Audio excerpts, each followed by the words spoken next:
Welcome back to Making Team Projects Work. We know how much students hate team projects.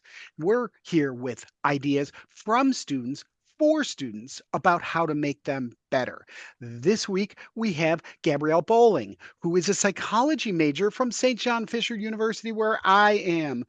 Gabrielle, what is your number one tip for making teams work better?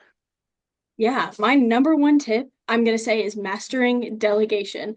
I think delegation is huge. Making sure that everybody has their tasks that they're going to do to make the project work is my top tip 100%. And it gives you a clear route for being able to help group mates if they're struggling with whatever they've been, assigned in the delegation process. So I think delegation is huge and it's a great way for everybody to stay on track, keep the project on track, and it gives you a clear path forward. Wow, I love that tip.